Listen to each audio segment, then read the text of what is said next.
The chair for 2019. Second, Mr. Chair. Okay, all those, any other motion, nominees? Seeing none, I'll call for the vote. All those in favor say aye. Aye. Opposed? Hearing none. Congratulations, Supervisor Medina, for the chairmanship in 2019. We'll give a minute here. I'll switch my computer over where I'm supposed to be now and In the back seat, Anthony. let the new chairman take over.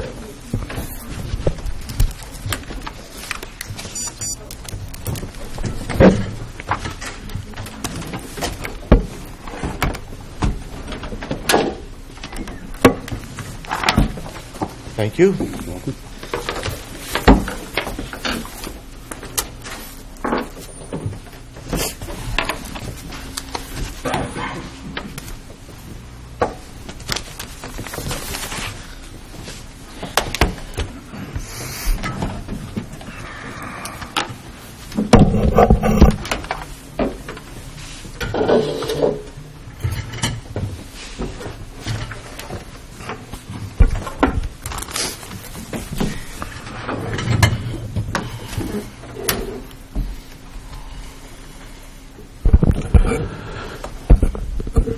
Well, I'd like to thank all my colleagues for a positive vote on becoming chair for 2019. It's going to be a very fast and hard year. My expectations are to complete anything and everything we put our heads to. We need to make sure that we move this county forward. We need to make sure that we listen to our constituents. And when I say listen to our constituents, it's not always what they want to hear.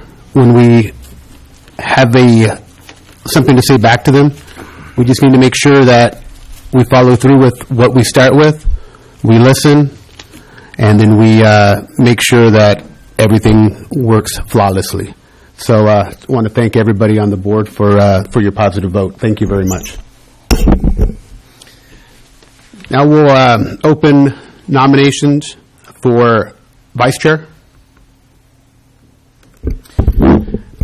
I'll nominate Supervisor De La Cruz.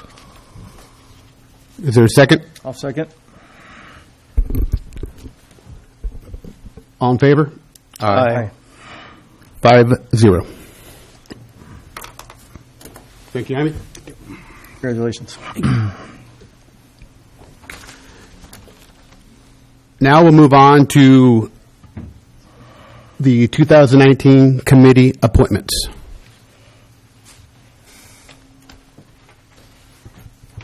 I think I lost my name. Oh, here it is. Janet, would you like to pass them out first, or how do we want to do this? Whatever you want. Want me to pass them out? I will. Sure. Do you want to go through everyone? The Association of Monterey Bay Government, AMBAG, Jim Gillio, Mark Medina, and the alternate is Jaime De La Cruz. Audit Committee, Peter Hernandez and Jaime De La Cruz. Thank you, Tim. The Area on Agency on Aging Committee, Peter Hernandez, Anthony is the alternate. Behavior Health, Peter Hernandez. California State Association of Counties, Jaime De La Cruz is the delegate. I am the alternate. Mark Medina is the alternate. Children's and Families First Five Commission, Peter Hernandez. Council of Governments, Mark Medina, Jim Gillio, Anthony Botello is the alternate. The Emergency Medical Care Commission, Peter Hernandez and Jim Gillio. Fire Protection Committee, Anthony Botello and Jim Gillio. Golden State Finance Authority, Anthony Botello and Jaime De La Cruz is the alternate. The Governance Committee, Anthony Botello and Mark Medina. Intergovernmental Committee, Peter Hernandez and Jim Gillio. IT Committee, Jaime De La Cruz and Peter Hernandez. Juvenile Justice Commission, Mark Medina. The Landfill Committee, Jim Gillio and Anthony Botello. The Local Agency Formation, LAFCO, Jaime Dela Cruz and Anthony Botello, and Mark Medina is the alternate. The Mobility Committee, Jim Gillio. Monterey Bay Air Resources District, Anthony Botello is the director, and Peter Hernandez is the alternate. Monterey Bay Community Power Policy Board, Jaime Dela Cruz is the delegate. Peter Hernandez is the alternate. Monterey Bay Community Power, CAO Ray Espinosa, and Edgar is the alternate. National Association of Counties, Jaime Dela Cruz is the delegate. Anthony Botello is the alternate. The Pajaro River Watershed Flood Prevention Authority, Anthony Botello. RDA Successor Agency, Mark Medina. Jaime Dela Cruz, you are the alternate. Regional Council of Rural Counties, Anthony Botello is the delegate, and Jaime Dela Cruz is the alternate. And the last one is the Veterans Park Commission. Jaime Dela Cruz and Mark Medina.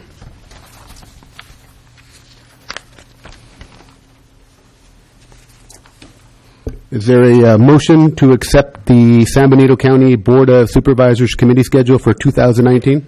I move that we accept the schedule as read off by the chairman.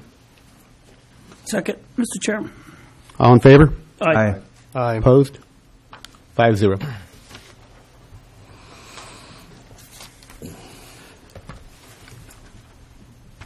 Now we'll move on to the recognitions. There's two people being recognized today, people that have done decades and decades of work here in the county, that we are very thankful we have people that have worked so long for this county and has done a lot of good work in this county. The first person I'd like to send up Jim Gillio.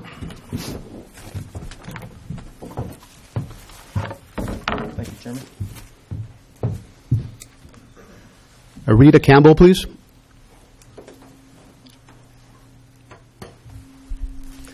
Hey, Rita, come on up. Congratulations on your 27 years of service. Amazing to have a couple words to say if you want to turn around and face everybody here so we can see everybody. So Rita started in September of 1991, and Rita started at a time when there was a trailer out in the middle of a field, as I've been told, and she was one of the persons that was primarily responsible for getting our probation and juvenile hall building that you see out there now constructed. She worked directly with the administrator, I believe, to get that rolling and going. So we sincerely appreciate that. When I talked to the interim deputy, the interim probation chief today, he had amazingly kind and glowing words to say about Rita. I was pleasantly rewarded having the conversation with him, and it sounds like you were an amazing and stellar employee, and I'm told that it's going to take more than one person to replace you, and that probably makes you concerned that you did so much for so long, and number two, proud that you worked so hard for the county. And he said you were flawless, dedicated, and hardworking, and I sincerely appreciate all your time that you spent with the county, and here is your certificate of recognition, and congratulations.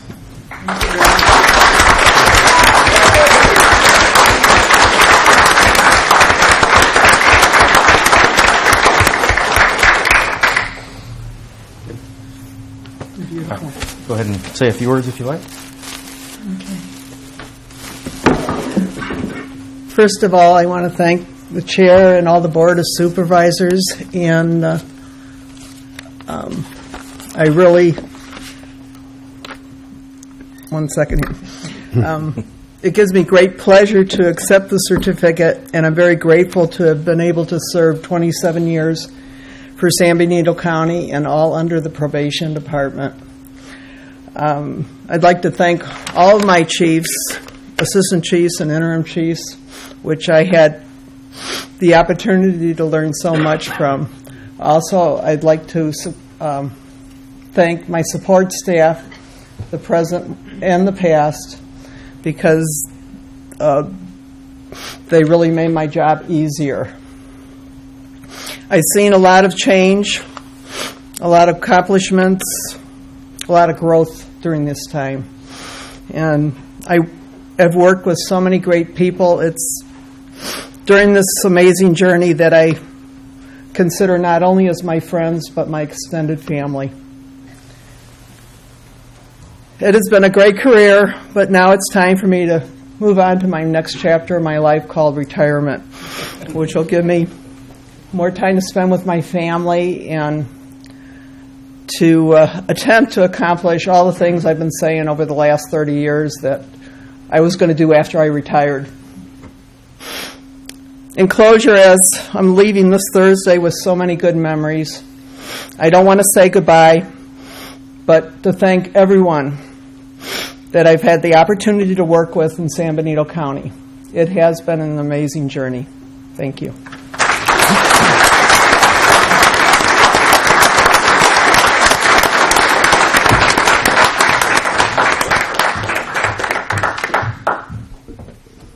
Our second recognition is Mary Lou Andrade.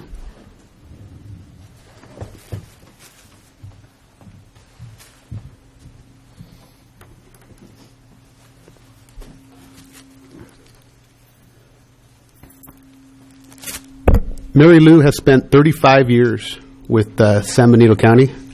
The last... I'm short a month of 36. Oh, a month of 36. So, so 3.5, or a little bit more than 3.5 decades. So, you know, we thank you for your support. We thank you for everything you've done. It's phenomenal to have 36 years nowadays in one job. So, thank you very much.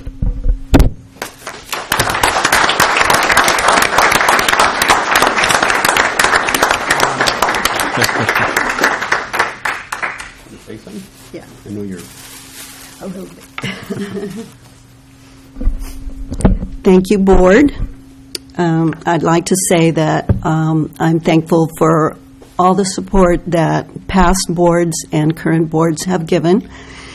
And I'd also like to thank the voters of San Benito County for bestowing their confidence in me. And also to all my past and present employees that worked for my departments throughout these years. Without them, I couldn't have done my job. And I'm very honored that I was able to serve San Benito County all these years, and grateful. Thank you very much. It's been an experience of a lifetime that I will never forget. Thank you.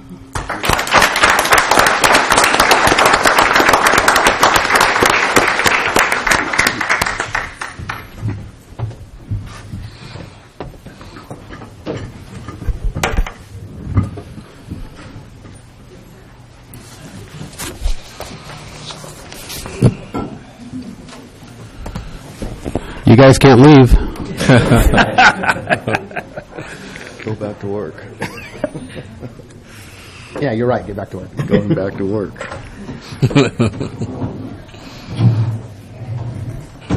Now we will move on to public comment.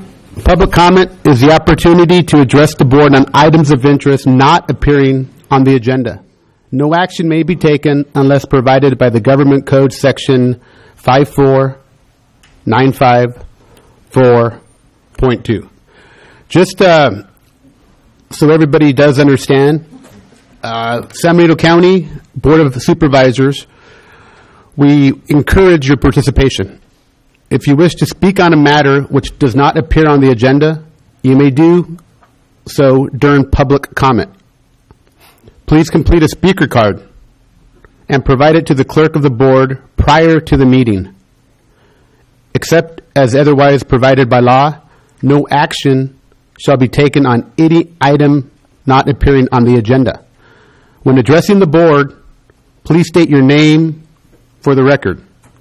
Please address the board as a whole through the chair.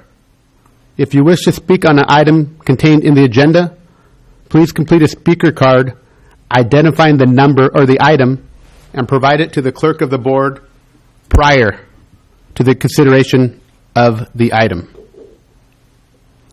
Is there any speaker cards? Yes. Richard Ferreira.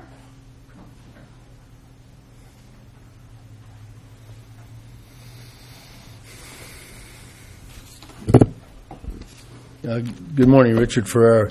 Before I start, I know most of you have got the item that I'm going to speak on, which is finding some information on a resolution that's very important to this county.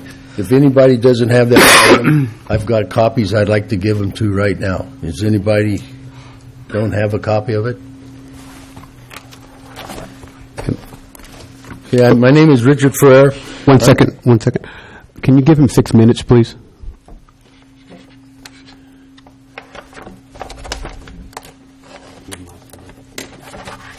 Thank you. My name is Richard Ferrer, representing the property owner of Union Heights subdivision, CSA 35. Thursday morning, I went into the lobby of this building, and I asked to see the clerk of the board. I asked her if she could research for any resolutions and agreements pertaining to Union Heights, CSA 35, or the Gates, sometime in 1996. She took my phone number and said she would call me if she found something. Before I could drive to my office 8 blocks away, she called me and said she found some. I returned and had in my possession the documents you now have within an hour of my request. I want you to remember very carefully the time and effort it took me to obtain them. For the past 2 years, we have been at odds with the county regarding their obligation to service CSA 35. We have met many times, and you, Supervisor Patello, have been at many of those meetings. I personally showed the staff county worksheets showing tasks being done, broken down in time of labor, and each equipment being used to complete each task, plus time of year task was addressed. I had mentioned many times of an agreement between the county and the property owners regarding the gates at CSA 35, including to you, Supervisor Patello. As recent as December 11 meeting, Supervisor Dela Cruz wanted a definitive answer whether public funds could be used in gated communities. The discussion has been going on for over 2 years. Let's go back to the start of my presentation, when I asked you to remember very carefully the time and effort it took me to obtain the very documentations that answers all the questions about road maintenance by CSAs on roads behind gates and how it allowed. First question, why didn't the RMA director do that? Second question, wouldn't any RMA director with just the basic qualifications for the job be the first thing he would do if presented with the same problems? What really happened? The RM director stopped all maintenance at CSA 35. When asked why, he told us he checked with Santa Cruz County and they don't allow road maintenance behind gates. We happen to be in San Benito County. When we explained to him we are fully funded with funds collected on our tax bill specifically for CSA 35, he told us he didn't care and these were now county funds and he could use them in any way he wanted, and that the county was not obligated to perform any work on gated property. I'm sure by now you have read the documents provided regarding Union Heights, CSA, and the gates. I suggest if any clarification is needed, you walk across the street and ask the Honorable Judge Stephen Sanders, since he was the architect of the document, to explain it to you. We have also submitted to the RMA written requests on numerous occasions for work to be scheduled for required contracted services. He didn't have the common courtesy to respond. The Precision Civil Engineering Corporation report dated December 4, 2018 is flawed. Resolution number 9698, dated August 6, 1996, is not included. The resolution agreement specifically addresses a grant of easement, performance of service, and gates for CSA 35. In page 51 of the report, recommendations are in conflict with resolution number 9698 and recommends CSA 35 be dissolved because of the gates. As I stated before, I told the RMA multiple times that agreement existed. Again, I will remind you of the time and effort it took me to obtain these documents. What is the results of these actions taken by the RMA? For the property owners of CSA 35, the stoppage of any road maintenance, weed spraying, and storm draining maintenance has caused additional damage that would not have occurred with routine maintenance, and we still have roads in need of repair. For the county, it has left you exposed and liable for failure to maintain the property as per the agreements. CSAs are a great vehicle when run properly. That is why multiple jurisdictions operate thousands throughout the state. CSA was a perfect example of that. It operated successfully for over 25 years until it had a breakdown at county level.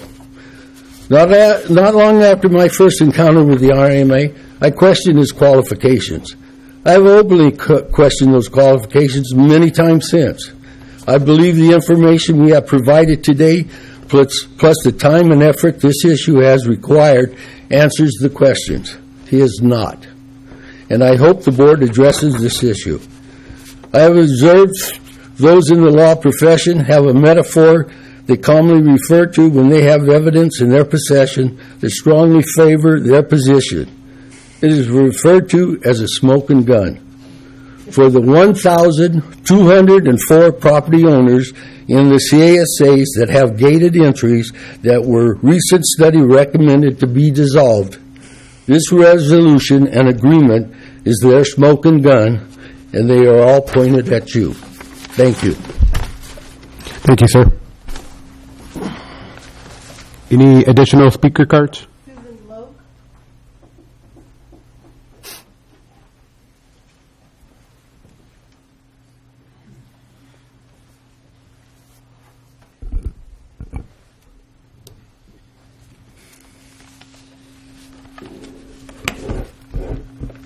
Good morning.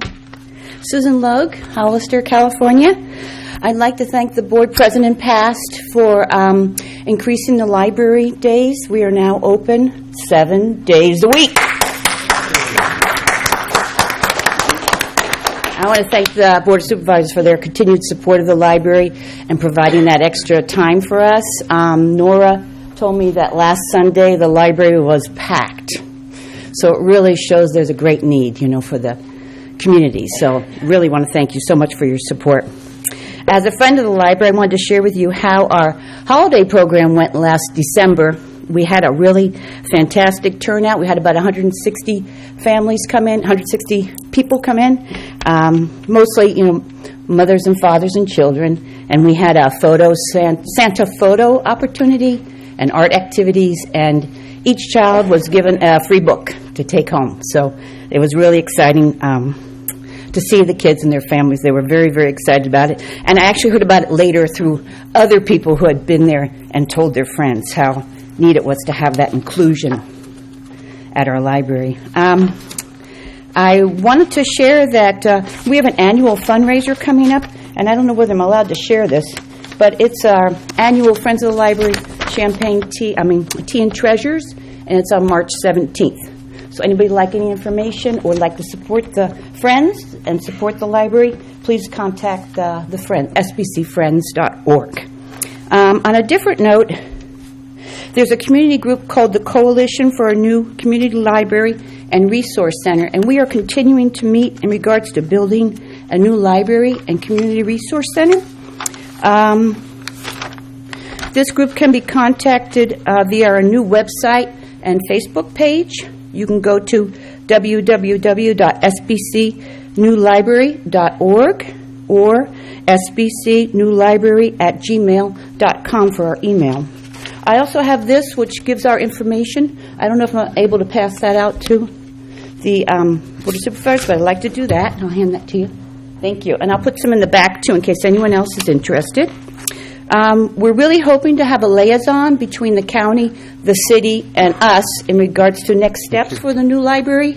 We've got a lot of questions, and we could use some guidance on this. So I believe we've asked for this many times, and we're continuing to ask for some sort of a liaison, ad hoc committee, whatever you want to call it, to help us. Our next meeting is January 19th, so it's this Saturday, 10 a.m., at the library, the Barber Room. Anyone's welcome to come. If you'd like to come, we'd love to have you. And we encourage people from the Board of Supervisors and anyone else to attend. Thanks so much, and thanks for your continued support. Thank you. Thank you. Any additional speaker cards? Seeing there is no additional speaker cards, we will now move on to the consent agenda. Mr. Chair, if I may, we have a department head announcements as well as Board of Thank you. Supervisors Sorry. announcements. I was going to do that after, but no. The department head announcements, Mr. CAO Ray Espinoza. Thank you, Mr. Chair. Yes, this is item E on our agenda. Yes, we do have one slight change for the record. We want to go ahead and add from the board chair's designee for committee appointments, Supervisor Jaime de la Cruz as primary and Supervisor Peter Hernandez as alternate for the Monterey Bay Community Power. So just during just want to make sure the board adds this to the amendment in your motion to pass the consent agenda on item number 13.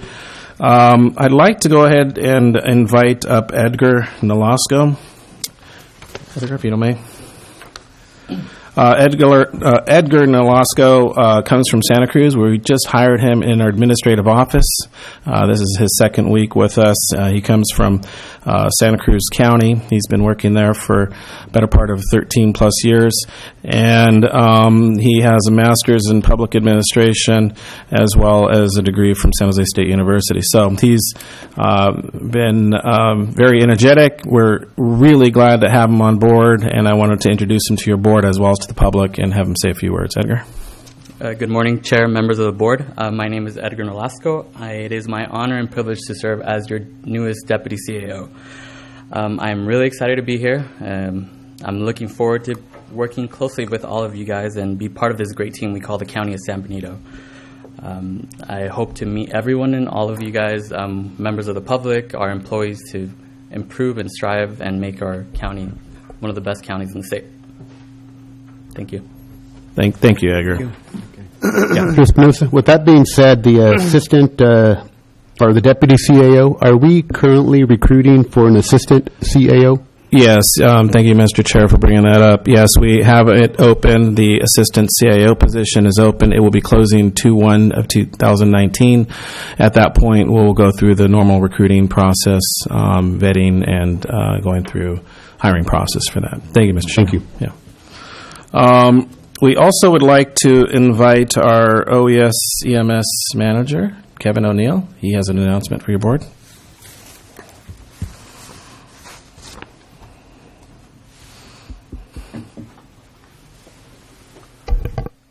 Well, good morning, Mr. Chair, members of the board. There's actually three things I wanted to bring up briefly. The first is to notify you that we keep receiving checks for our disaster recovery from the 2017 floods. We recently received approximately $150,000 additional dollars. And additionally, the work on Lover's Lane to repair the road is complete. I don't have a number yet of what the cost was, but we will soon be seeing a check for that once we get all the documentation together and complete and send it off for approval and reimbursement. So that's great news. Money is still coming in. We're still working diligently on it and hoping to close it out here in the next 12 months or so. Second is I wanted to talk briefly about this incoming storm. This is probably going to be the worst storm we've had so far this year. We're not expecting any major impacts. However, we are kind of ramping up to make sure that should it not go as planned, that we are ready to respond with our partners and to committed to keep you apprised of any impacts or any issues. And then the last, I just want to say welcome to the new members, and looking forward to working with you and welcome. Thank you. On that latest storm, is that on social media? Have you posted that yet? Yes, yesterday we did, and we'll be adding more every day. Thank you for doing that. I've heard a lot of good feedback about that. So keep that up. My pleasure. Thank you. Thank you. Thank you, Kevin. I don't think we have any other announcements, Mr. Chair. Thank you. Okay, now we'll go with board announcements, information only, starting with Supervisor Gilio. Number one, thank you to all the voters for your confidence in placing me in the District 4 Supervisor position. I sincerely appreciate that. Thank you to all our team members at the county for taking some time, probably too much of your time over the last year, answering my questions and calls, and especially over the last couple weeks. I really appreciate that. And one thing you probably count on is probably going to get worse. I'm probably going to be calling you more and asking more questions because it's like drinking from a fire hose right now. that old analogy, all the information that I'm taking in. So thank you for spending so much time with me up front. Hopefully that'll pay off in the future and you won't have to spend as much time with me. A couple things that I wanted to mention that I hope that through the chair we can take a look at in 2019 or in the beginning of 2019. We all, when I say we all, actually, let me just speak for myself. One of the items that I campaigned on was economic development and bringing jobs and economic vitality to our county. And with that, I believe that we need to invest in an economic development director of some sort. I don't know exactly what that looks like or it is. I want to study it, but not study it for too long and actually get something going and partner with the city, the county, San Juan Bautista, and get something going so we can have a primary point of contact. We have a lot of, I don't want to mention a lot of them because I don't know if some of them are still confidential, but there's a lot of exciting business opportunities and commercial opportunities and businesses that want to relocate to our county. And right now, it's great. The CAO will take time out of his day and he'll set up meetings with board members, but all of us are decentralized and we're meeting with different people that want to come here. I think we need a central point when we have that business that wants to relocate here. Not only that voluntarily comes here, but that we have somebody out doing outreach and educating people on what we have in San Benito County, where we're at, and why we're so valuable to different businesses. So I hope that I can get some agreement and consensus on the board in the future and with our county team members to address that issue. A quick thank you for the item number 37 that was on the consent agenda that we didn't talk about, or it's coming up actually. I just wanted to thank our county team members for getting together and working on CSA issues. I know there's a lot of issues and concerns with CSAs, and I feel the frustration, and I'm here to try to work those out as well. And one of the things that we're going to talk about coming up on consent is a person to come in and clean up all the drainage ditches and landscaping across all of the CSAs. And then we just had another success, your last meeting of the year last year, where you guys contracted with a street sweeper that'll be GPSed and have readily easy access reports, because we got a lot of complaints with the old street sweeper that they weren't necessarily sweeping everything that they were supposed to be sweeping. So thank you for those two small successes on the CSAs. And then I believe we went to LAFCO at the last meeting and talked about disbanding some of the inactive CSAs. We have over 50 on the books, and we have, I believe, 30 or 31 that are actually active. So staff's working on cleaning those up as well. And thank you to Mr. Ferreira for finding that document that you spoke of and forwarding that over to me. I sent that over to staff to take a look at so we can include that in our final analysis on the closed gate private street issue. Thank you for that. Real quick, Pinnacle's Gateway Partners reached out to me, and I reached out to staff about putting up a close sign somewhere between here and the Pinnacles in District 4, because they're getting a lot of people that are frustrated. They're driving all the way out to the Pinnacles. It's closed. You know, you can only get in if you have a confirmed reservation. The CAO is already working on that. I appreciate that. And he may have found a way for the Pinnacle Gateway's partnership knowledge to actually put that on county property so we don't have to get a Caltrans permit and go through the hassle of doing that. So thank you for looking into that. I appreciate that. And then the final thing is I believe that government needs to be watched. One way is the media, and another way is civil grand jury. And I hope that our board here can find some funding to help the civil grand jury do the job that they need to do to watch all of our government agencies to make sure that we're doing our job appropriately and there's no funny business going on. So that's my report. Thank you, Mr. Chair, for your time. Thank you. Supervisor Dela Cruz. Yeah, yes, thank you, Mr. Chair. First of all, I'd like to thank the board for electing me vice chair. Thank you, I do appreciate it. Also, myself and several board members attended the CSAC conference in late November, early December, and one of the sessions that I attended was about the census. The federal government is allocating close to about $900 million, and of that, a lot of money is going to California. So California is going to ask that communities like us support and jump on board, and I think your staff is going to make a presentation on it today, and that's very important because there's free money that's coming in to count those who are hard to count. because if we don't count those individuals, then we're left out in the money from terms of federal and state. So it's very important that San Benito County gets a full count of every member of our community to ensure that we get our fair distribution both at the federal and the state level, and also that we get the right representation at the city, the House of Representatives, and Congress too. Thank you, Mr. Chair. Supervisor Patella. Thank you, Mr. Chairman. And I just want to wish everybody a Happy New Year. It's our first meeting of the year, and certainly happy to see so many people here and hopefully taking this meeting in. Over the past week or so, I've had a number of calls and emails and concerns of the road. This is my least favorite time of the year, being a supervisor in District 2, and I think the rural areas are pretty hard hit with potholes when it rains, and the conditions of the roads weren't that good going into the rainy season. And so what I hope that this board can consider, and the administration and RMA department consider contracting some additional help to address the conditions of the roads during this rainy period of time. We did this a couple of years ago and to help our road crew, and that's not slighting our road crew at all. I know Jason DeRosa and his road crew are doing as best they can with the limited number of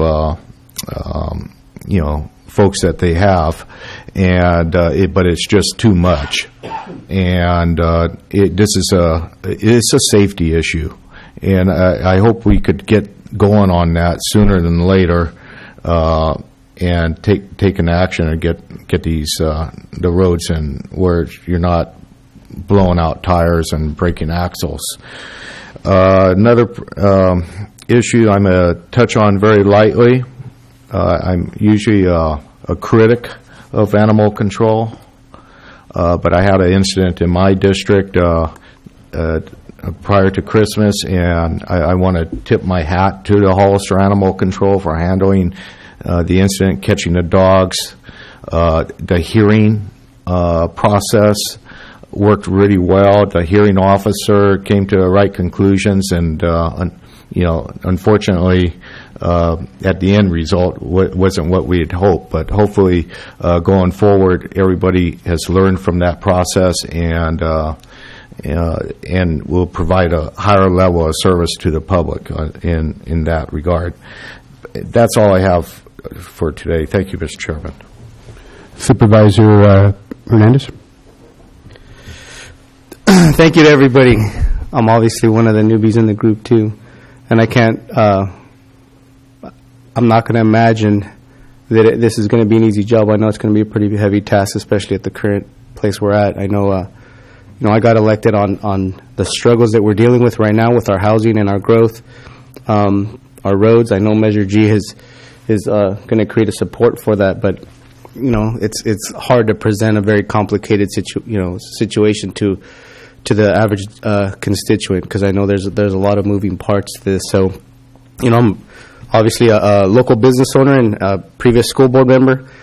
I've been on the Hollister School District Board for 4 years. I'm pretty well aware of the struggles that we've had. To make mention like the Santana Ranch project that basically left us in a position to have to spend $5 million of bond money. So it decreased our bonding capacity to really get what we needed. And it's funny because right now those that are sending their kids or hoping to send their kids to Santana Ranch are really upset and frustrated that we don't have a multi-purpose facility because of that. And it's funny how it ends up being that $5 million was just the need that we had to be able to support a multi-purpose facility on that school campus. It being a K through 8, that's the focus. Either way, there's a deficit all over the county in schools. So I have a little bit of experience in that, and I know as a county we definitely need to increase our sales tax base. We need to be able to have different opportunities that are going to help us. And I appreciate with what Supervisor Gilliel mentioned, that economic development is definitely an opportunity. It increases our spending capacity to where we can start focusing dollars on things that are going to actually produce long-term benefits besides short-term impact fees. So I'm excited to work with my board. I know I've been partaking in the Pinnacle Gateway just as listening. You know, my goal honestly is to listen more than it is to speak. I want to know. I want to learn. You know, there is a lot to learn, and I'm not going to assume anything. My goal is never assume. It gets me in trouble at home. So it's not a wise choice. I need to learn to listen more than I am going to be speaking. So I really want to create a unified community. That's one of my goals, and I think trying to increase the quality of life is going to be a big part of it. Addressing the roads issue and the housing, slowing down the housing growth to the extent that we're able to catch up with the ability for us to focus our time on the economic development component of it. So, you know, I hate the idea, which I've seen. It's funny because you see the public, and there is two sides. You have the locals that have been here for a really long time, that you know they feel that obviously they have ownership in our community, and those that are new homeowners, you see a divide, and that's kind of sad to me. And personally, I don't blame either one of them. I think to a certain extent, we got to own that problem. We got to be willing to say it's our fault and move forward with a solution that's going to benefit everybody. So I'm not saying we need to stop growth. It's not, you know, people have families, they have babies, and we need to support that. But we also got to be in a place where we're supporting it within our means to do just that. And my best way to help that along is to learn from my fellow board members. So thank you for my constituents that voted for me, and thank you for your time, because I'm going to be bugging you guys a lot. I've allocated time in my day as a business guy. I'm blessed enough by God's grace to be able to focus my time on just that, and I'm going to try to do the best I can for my district. Thank you. Thank you. So at this time, we will move on to the consent agenda. These matters shall be considered as a whole and without discussion, unless a particular item is removed from the consent agenda. Approval of a consent item means approval of the recommended action as specified in the agenda item transmittal. Board members, anyone need to pull any of the consent agendas? May abstain from 35. Anthony, Supervisor Bertello abstained from 35. Mr. Chair, I got a question. Legal counsel, Barbara, on number 19, to amend the contract, is that something that we're going to be discussing in closed session today? No, not the contract itself. But what the intention of the services for the contract? We do have a potential litigation item in closed session today. Okay. All right. Okay, thank you, Mr. Chair. I can say that we may not need to use this full amount. That's my, okay. I've proposed a proposed tolling agreement to the district. If they enter into that tolling agreement, if they authorize it, then there won't be any need for proceeding further, and we should be able to save a significant portion of that extra contract amount. Okay, and that's my question. Okay, thank you, Mr. Chair. Anyone from the public wishes to pull any of the consent items?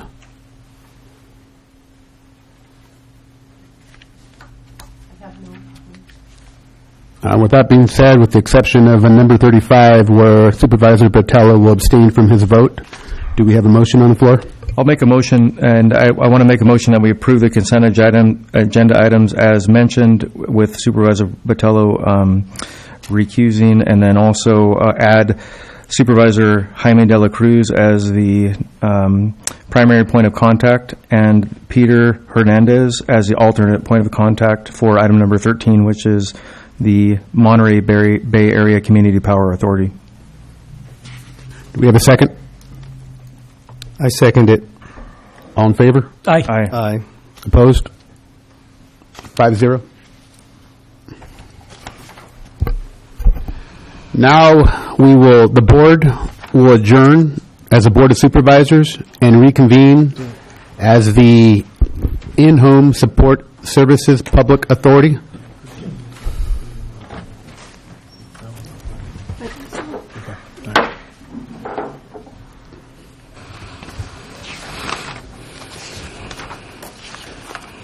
Number 38, Health and Human Services Agency.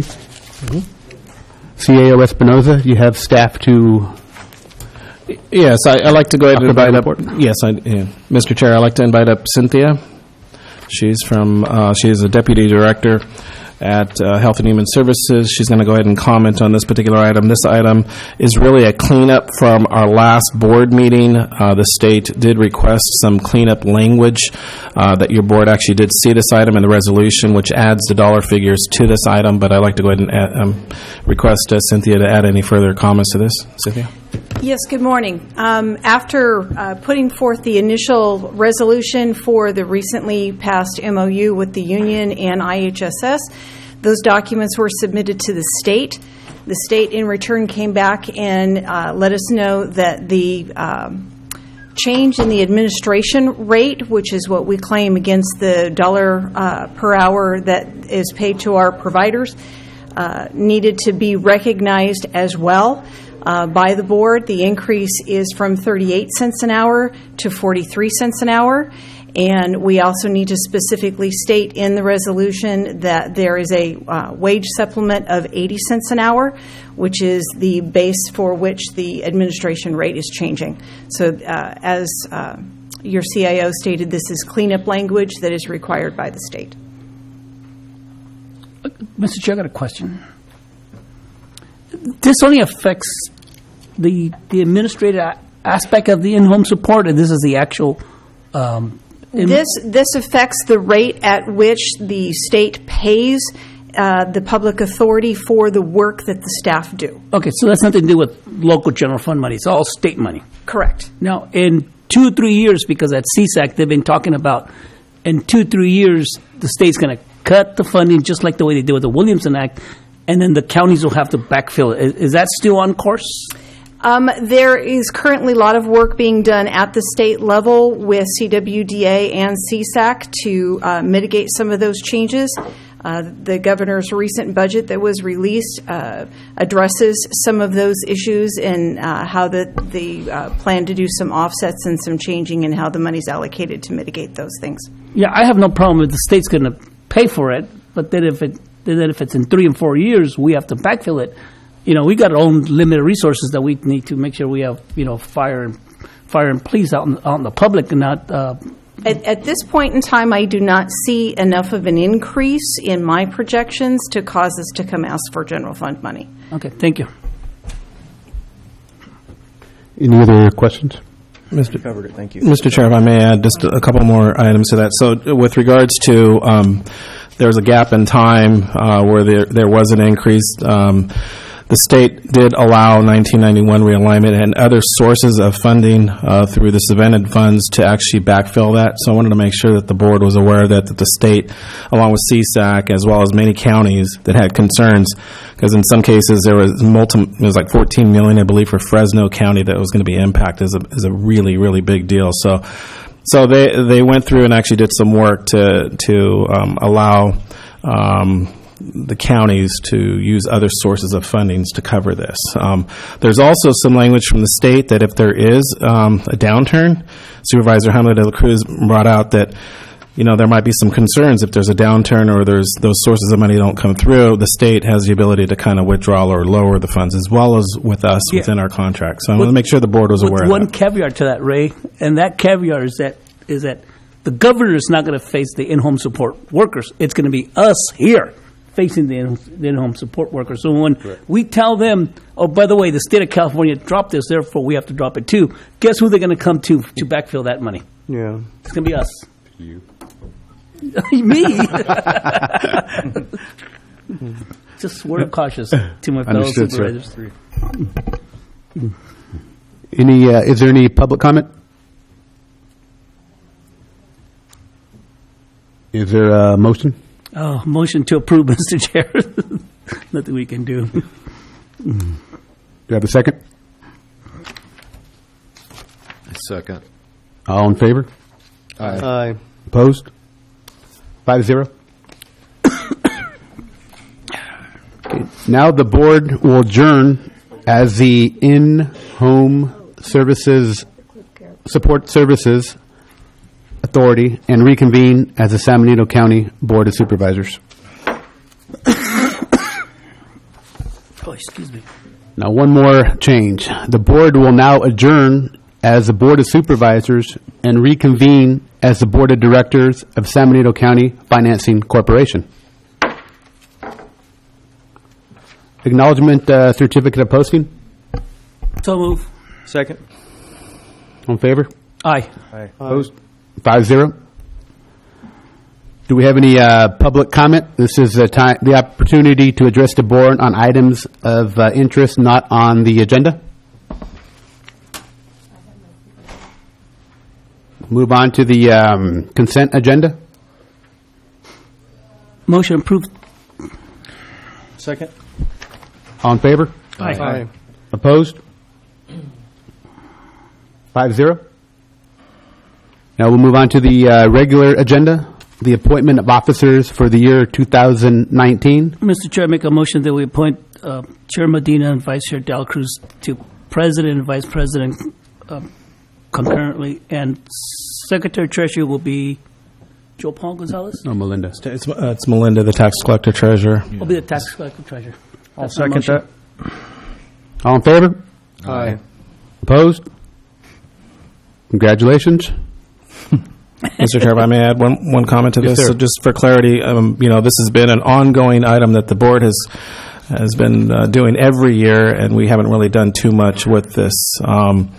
This year, we will be utilizing the financial corporation this year, looking at bonding for our jail. So I wanted to make sure that the board, there is, I guess, a method, or there is a reasoning for the madness, so to speak, of us doing this every year. And to be quite honest with you, it has to do with our financing and bonding. So that's what we're going to be addressing. I'm going to actually be going to, I believe it was San Francisco, but I think they changed the venue to Oakland to get rated for our county. And we're going to be utilizing this for the driving force for that. So I just want to make sure the board is aware of that. And just for the record, I did go back years and years looking at the way we are elected as president, vice, and secretary. It's followed the same format as chair, vice chair, and secretary or treasurer. So just wanted to add that. Mr. Chair, this will also facilitate the ability to bond other ideas and projects that the board might have in the future. Correct? That is correct. Okay. So it's worthwhile to have this mechanism in place. Yes. Okay. Thank you. Okay, now the board will now adjourn as the Board of Directors of the San Benito County Financing Corporation and reconvene as the San Benito County Board of Supervisors.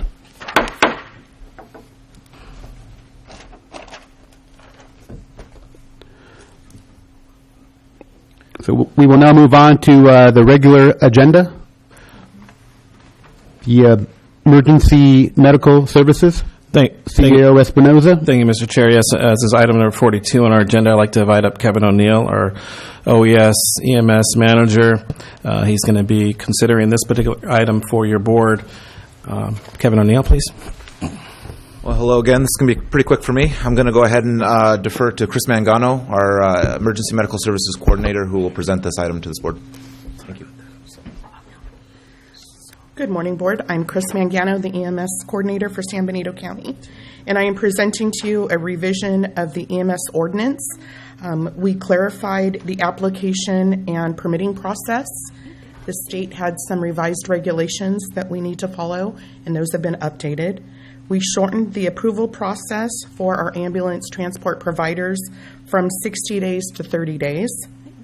We reserved the right to inspect each vehicle or ambulance in addition to the CHP inspections that they're required to maintain. And we clarified the staffing of the gurney wheelchair van in accordance with Title 22 of the California Health and Safety Code. And then finally, we revised some verbiage in accordance with the Title 22 of the Health and Safety Code. So there were pretty minor revisions to the contract, to the ordinance, but nonetheless, it has been changed. Any questions? Supervisor Botello. Yeah, thank you, Mr. Chairman. How close are we on the threshold of a full-time ambulance, third ambulance, and do we have that price kind of addressed in the new, revision of this contract? The contract revision is actually separate from the ordinance, and we will be looking at that. We have actually started to meet with them, so we are in the process of reviewing the ambulance contract extension now. Okay, and so are we intending to use, oh geez, what's the CSA? It's CSA 36. As far as potential funding for that? We are looking at unit? several different models right now. Okay, and should that be, are you looking at that before this budget year, or you're thinking this will be further along? The contract expires June 30th of 2019, so we should be bringing that to the board within the next few months. We hope to have it to the EMS committee, the EMCC commission in April. And that will come to the board right after that. Yeah, all right, and then it'll come back to us within this coming budget year. Yes, definitely. All right, great, thank you. Supervisor Dela Cruz. Yes. Timing. Yes. That's always my pet peeve when you guys come up here all the time.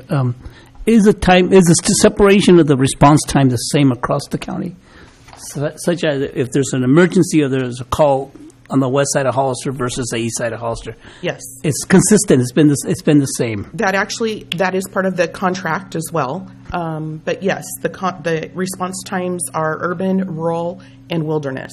Okay, so you'll be able to provide that timing to us before board makes a decision, because I want to make sure that someone who's on the west side of Hollister gets a heart attack, that you're not taking a minute, later than someone who lives in Fairview that's getting a heart attack. Sure. However, that's not part of the ordinance.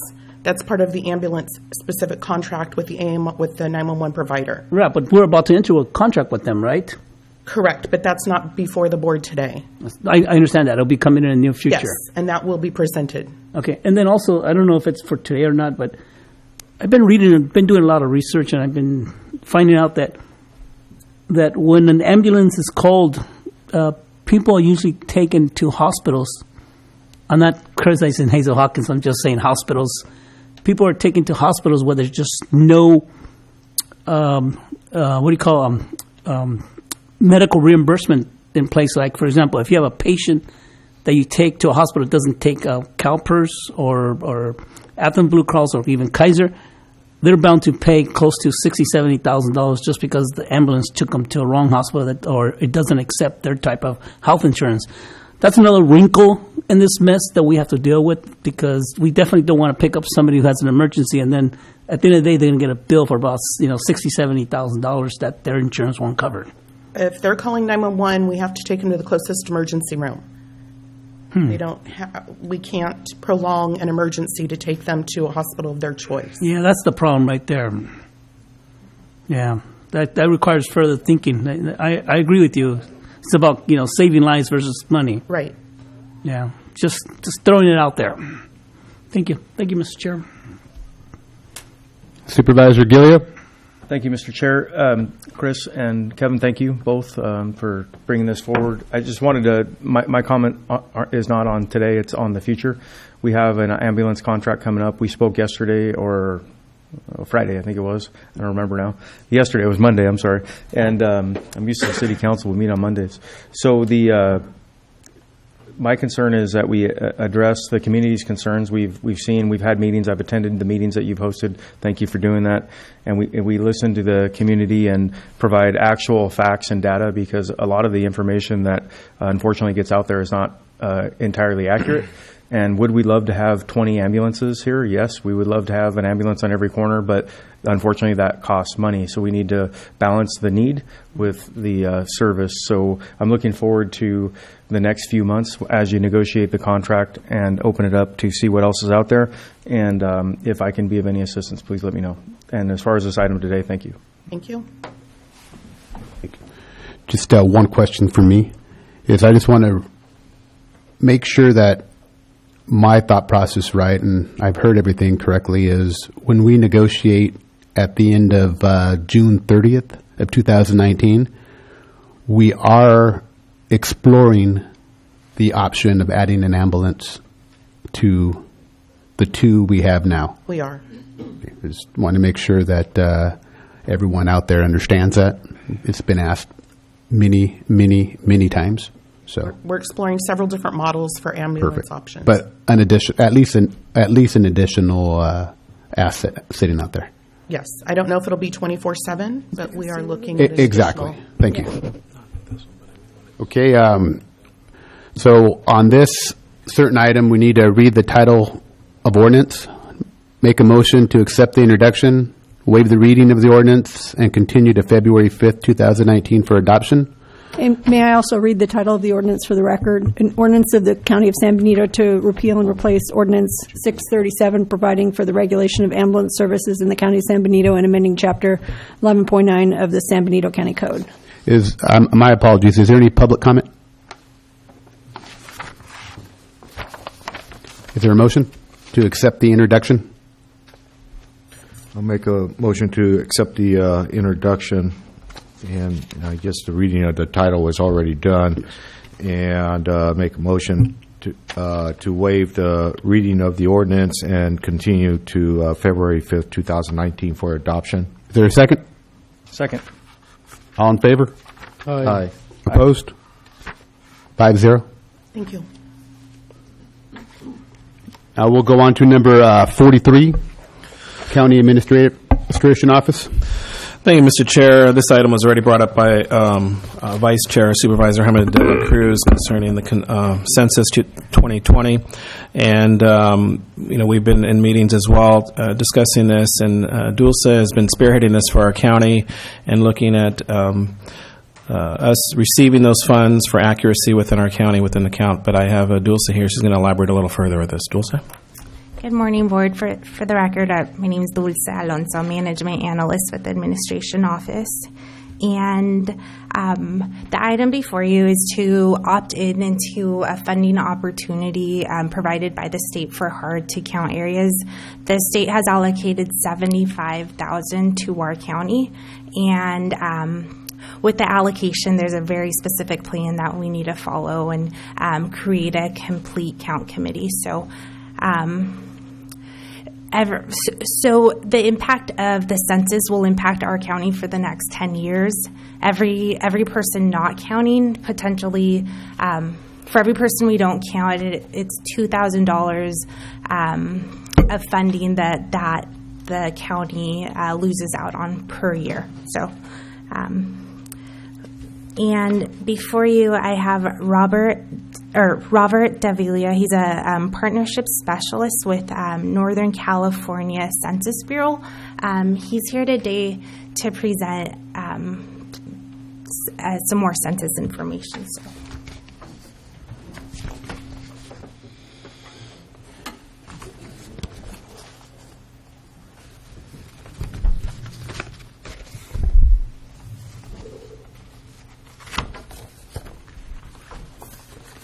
Good morning, Board of Supervisors, and congratulations on your new year. I'm here to represent the U.S. Census Bureau. I'm a partnership specialist out of Northern California, and what we do is we're here to support each city and county across the state of California to make sure the count is done properly, make sure that everybody's counted once, only once, and in the right place. As Dulce said, the major impact it has for you is for every person that's not counted, you lose potentially up to $2,000 per person per year. Put that in perspective, you undercount 500 people, it's $1 million a year, times 10 years, that's $10 billion of funding that you lose out on. So that's what the importance of this is. So above, in front of you, I have what's called the Road to 2020, what gives us a brief scenario of what the 2020 census is all about.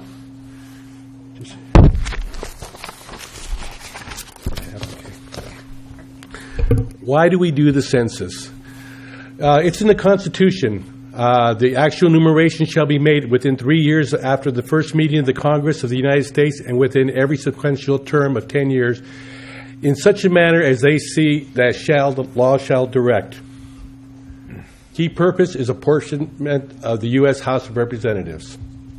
This year, by the way, with the changes in California and the numbers of California, there is a possibility that California in 2020 may lose a seat. So it's really important to make sure that we have the number correct so that we don't lose a seat. Our whole purpose of the census is to count everybody once, only once, and in the right place. Briefly, you have a map of San Benito right there, and it's a track map. Throughout the census, we do tracks in every location, and within that track, it gives us specific information: how many people live within that track, the average income in that track, the average age of people in that track, the education level of that track. There's a whole bunch of information. It's usually 2 pages worth of information that you can find out how many people are married, how many people are children or kids and stuff like that. So it makes it very important for you to identify hard-to-count areas. Community Partnership and Engagement Program, CPAP, which we call there, is enrolling the community partners to increase participation in the 2020 census of those who are less likely to respond or often missed. What we want to do is educate people about the 2020 census and foster cooperation with our enumerators.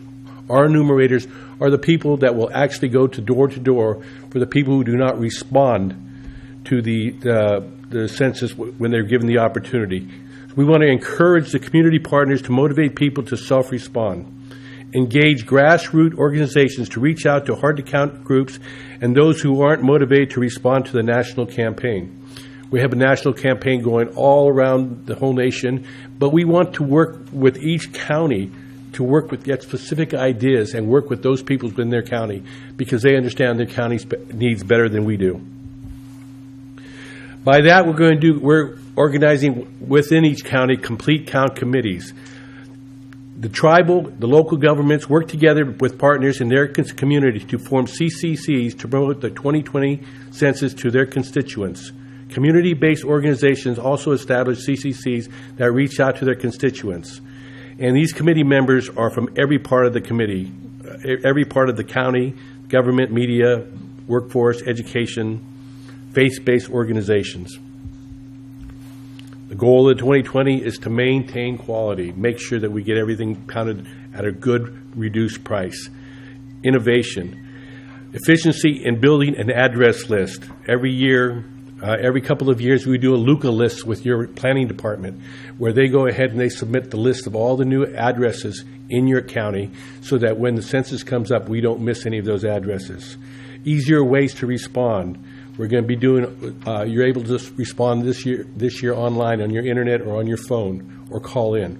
Better ways to inform information we already have. Better communication, more efficient field operations. As I mentioned before, for the first time in the history, we're going to be able to respond on the internet, on your computer, on your cell phone, or actually call in. We're going to be looking with the communities to work with the libraries, the unemployment office, places where people can have access to their internet and go ahead and do the response online.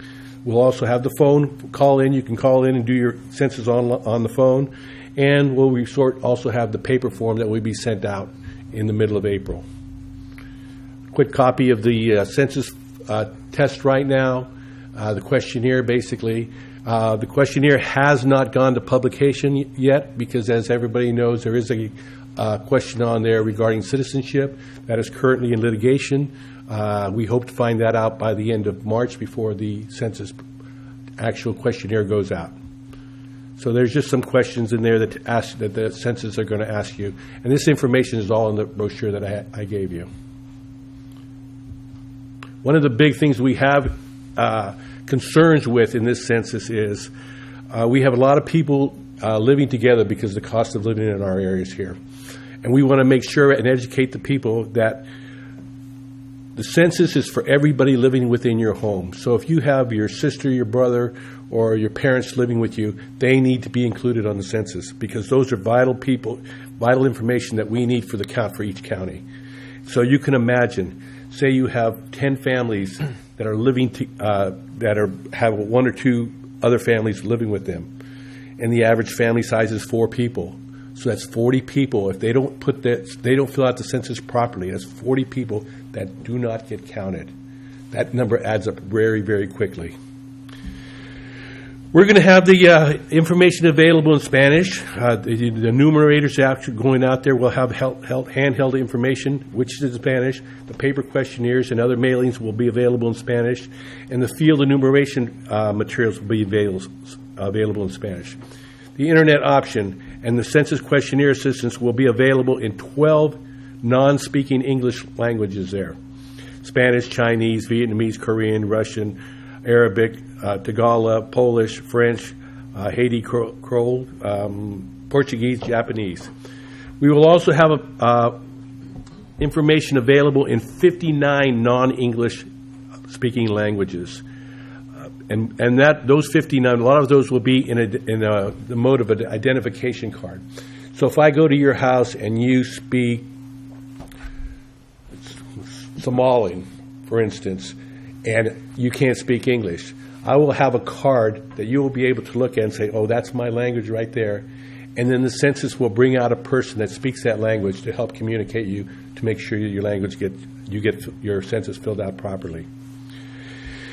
And we're working with everybody across the nation to do this. We're hiring locally. So what we do for the census, when the main part of the census happens is, and we have to send people out to the field, we will hire in your area here.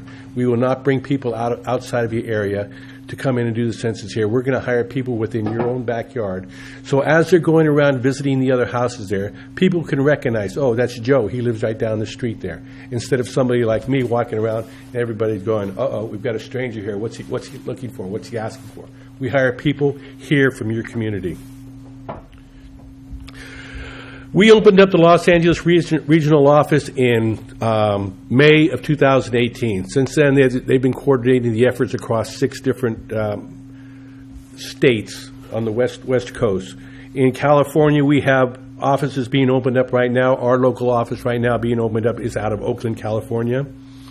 Wave 2, these offices will be opened up in June or July of 2019. We will have 2 other offices servicing this area, one in San Jose and one in Sunnyvale. Now, we don't have the locations yet, but we will have people from those areas, as I understand it right now, that will be help serving your community out here. This whole process started in summer of 2018. We started bringing in people for the different management positions in L.A., as we open up offices here in Oakland, we're bringing in people here. In the spring of 2019, we start our first operation, which is called address canvassing. That means that all the new addresses that have been implemented into your LUCA project need to go out and be verified. We're using a couple of different ways of verifying the addresses this year, including Google's Maps and electronic apparatuses that way. But in a worst case scenario, we will send out people to the different areas and verify, yes, that address is 102.5, this one down there, to make sure they are real addresses and people are living there. Then in the summer of June, this coming summer, we will open up the offices in San Jose and Sunnyvale, and we will bring more people working out in your area. Our major operation is the non-response follow-up. That will be taking place in June of 2020. That's when we will be hiring a lot of the enumerators in your area to go out and find the people that did not respond to the census, either by internet, by phone, or by the mailer. Those are what we call the hard-to-count people. Those are the people that we want to make sure get counted, and you as a county want to make sure they get counted. And a lot of times people who don't respond for a number of different reasons. Well, they're not citizens. Well, they don't speak English very well. They don't want anybody to know where they're at. They're living in somebody else that they're not supposed to have 10 people living in that house, and so they're afraid to respond because somebody may come looking for them. Just let me remind you, we share our information with no one. We don't share our information with the local authorities. We don't share our information with ICE. We don't share our information with the FBI. We don't share our information with the IRS. We do our count, and our count is used for statistics purposes only. We cannot do an area where somebody could be identified. So we do not share our information with anybody. That's part of the message that we have to get across to everybody, so that take away that fear. Take away that fear that somebody's going to come looking for me, or somebody's going to know where I'm at and try to find me for a bad debt or whatever. So we want to take that fear away. We will be hiring people here in San Benito County. We've got jobs that when we go ahead and we start doing these operations here, where we'd be paying enumerators $20 an hour and supervisors $22 an hour. We don't know how many people that we'll be hiring from your area, but once the count starts going and we find out how many people have not been counted, then we can determine the size of the population that we have to hire for your specific area. But there's not bad wages, and the good thing about these operations are most of them are going to be held in the summer, so late spring. So if you have college kids that are over 18 years old, these might be great jobs that could work from anywhere from 1 week to 6 weeks. Or you have senior citizens that are looking for some part-time jobs that can, again, work from 1 week to 6 weeks and get some added funds for their whatever they want to do. Recruiting information is available in your folders there, but also the information for jobs are at 2020 census.gov.jobs. I also have already visited the EDD department here in the one-stop center, giving them flyers and brochures of everything that we're going to have available for them so that they'll understand that anybody going to the work centers have the opportunity to apply. Some key dates. We started this census, the LUCA operation in 2017. They submitted the questionnaire to the Congress on March 31st, 2018. It has to be approved. That has to be approved by March 31st, 2019. We've started to open up field offices already, one up in Oakland, and as I mentioned before, we'll also have 2 more, one in San Jose, one in Sunnyvale in June of 2019. We will start doing our first operation of address canvassing in mid-June of 2019. We will do a next operation as group quarters starting in the February timeframe of 2020. Actual enumeration day, census day is April 1st, 2020. You'll be able to go online and do your census effectively on March 23rd. And the enumeration, the non-response will start in approximately the beginning of June, go to the end of July. And at the end of 2020, the Census Bureau will hand over the numbers to the Congress and let them know what numbers we've come up with. And then the redistricting will start in 2021. Myself, as a local partnership specialist, along with Tori Del Favero, who's out of Santa Cruz, doing the same presentation today in Santa Cruz. We'll also be working with your members of the county here to give them all the support they need. If you have any questions, I'm here to answer them for you. Mr. Chair. Supervisor Gilliu? Just quickly, one of the things that in my prior career we would see a lot is fraud during this time. How do you guys address fraud so we make sure that people know they're talking to a census person and not giving up personal information? Is there a community education? Is there something that we as a board can do and get out to the community to let them know that they're talking to somebody from the Bureau as opposed to a fraudster? Good question. Each Census Bureau employee will have a badge saying that he's with his picture on it, saying that he's a census employee. They will also be wearing a vest like you see Caltrans wear. It says U.S. Census on it.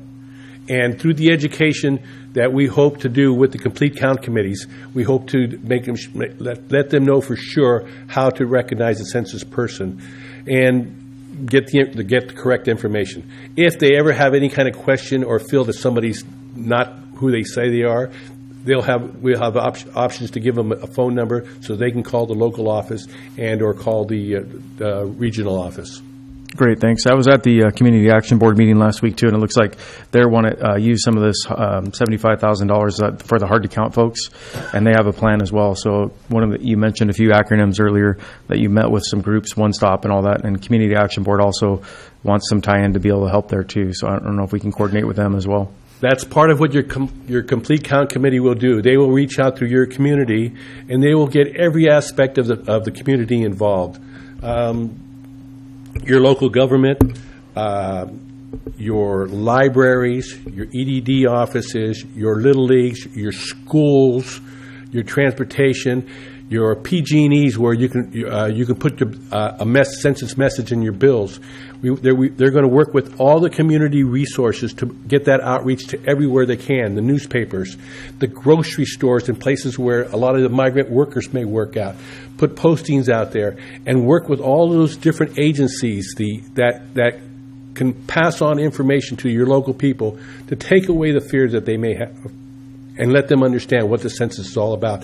And the main important thing is to let them know by not being counted what it costs you and your community and them as people that live within these communities.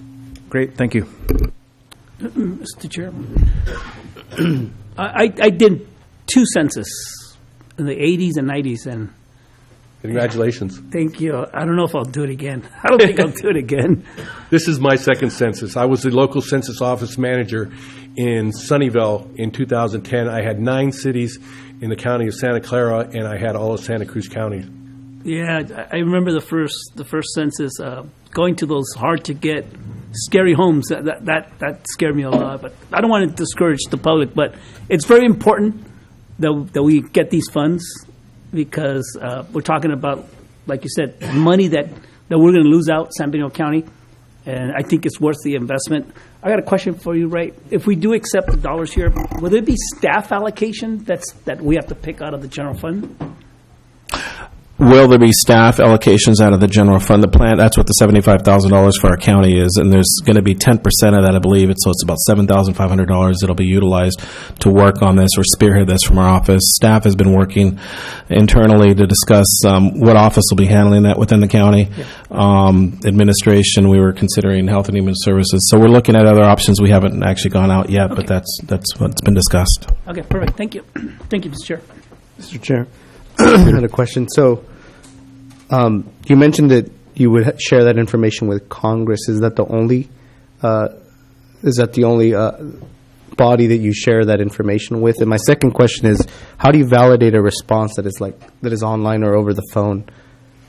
Very good questions. We give the count to Congress. We don't share any personal information with Congress. We give the count to Congress. That's it. That's it. That's it for each area. This is the count, and that through the Congress they then are able to allocate the apportionment of House of Representatives throughout the United States. And your second question was, how do you validate a response that is online or over the phone? I mean, it's when someone calls me, I could be lying and saying I'm someone different, and I don't live here or whatever. We do a quality check. We have a quality.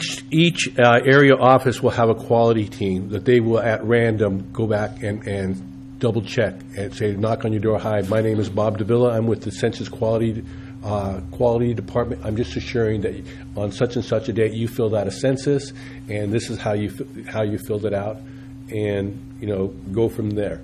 Now, obviously, when you have people doing things online, it's very easy to not do it right or not do it, lie about it. There's some things that we can check. We can go back, and we have access to dealing with the IRS. We have access of dealing with homeowners through the cities that know who lives there, type of thing. And we have, there's some accesses that we have available that we can go back and verify. There's a lot of them that we don't yet. This is the first time that they're doing it over the internet, so it's going to be a learning process for us. But what we try to do is educate the people in advance to make sure that they understand the importance of it. And if they were to lie or not give us the proper information, it's just hurting them and their city and their county. I agree with that. I mean, but it sounds like it's not thorough. It's random. So you're not. Yeah, it would be impossible to go back and double check every address. It'd be impossible to go in and say, "Oh, I checked this house here. He says him and his wife and 2 kids live there." Am I going to call him a liar because I see his brother and his brother's wife and the kids there all the time? So what do? Yeah, you educate them.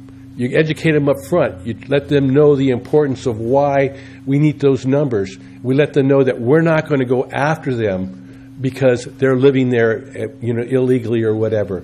We're not going to go after them because they're an illegal citizen here.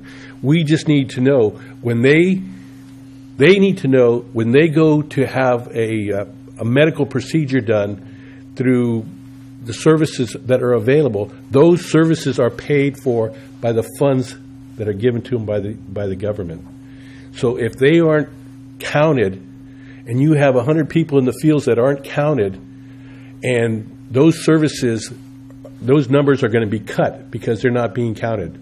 So you want to educate your people as much as possible through your CBOs, your community-based organizations, where they go out and they outreach to these people and they explain to them why the importance of the census is, why it's important that they fill out the information, and that assure them that nobody's going to come after them. Thank you.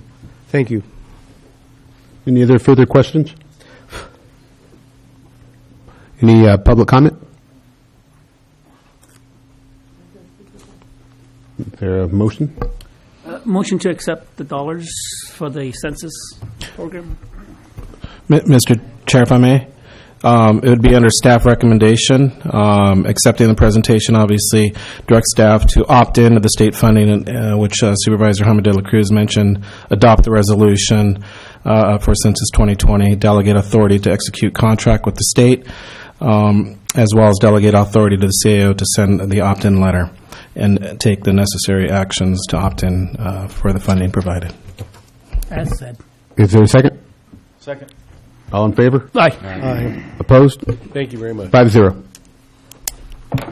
We will now move to, well, this concludes regular session, and we'll now move to closed session. Yes, I just wanted to... Okay, go ahead. Go ahead. I wanted to make sure that we clarified one item for the record on the consent agenda. The item that was Supervisor Botello abstained for, the vote should be 4-0 on that item, which was, I believe, 35. 35, yes. Thank you. And to read the other items into the record now for closed session? Well, do any supervisors have any comments on the closed session? I will need to recuse from item number 45 as there is a chance that these folks purchase items from my business. 45, number 45. Thank you. Okay.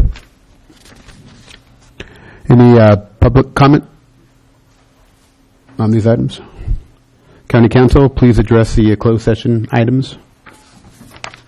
45 or 45? Number 44, closed session conference with real property negotiators, section 54956.8, property street address 2733 John Smith Road, Hollister. Agency negotiators, Ray Espinoza, County Administrative Officer, Deputy County Counsel Shirley Murphy, County Counsel Barbara Thompson, negotiating parties, County of San Benito and Waste Connections Incorporated, in terms of payment under negotiation. 45, closed session conference with legal counsel, anticipated litigation, initiation of litigation pursuant to subdivision D4 of Government Code section 54956.9, number of cases 1.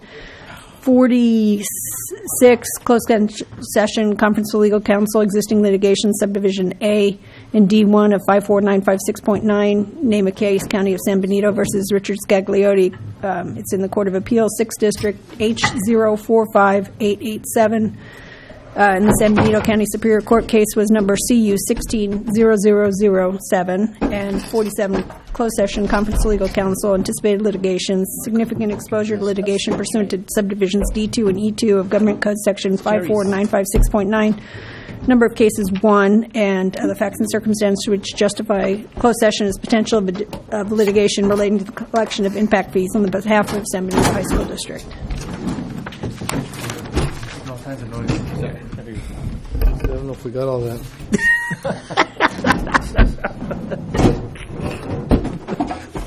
Ready? Yeah. We need a motion to move in? No.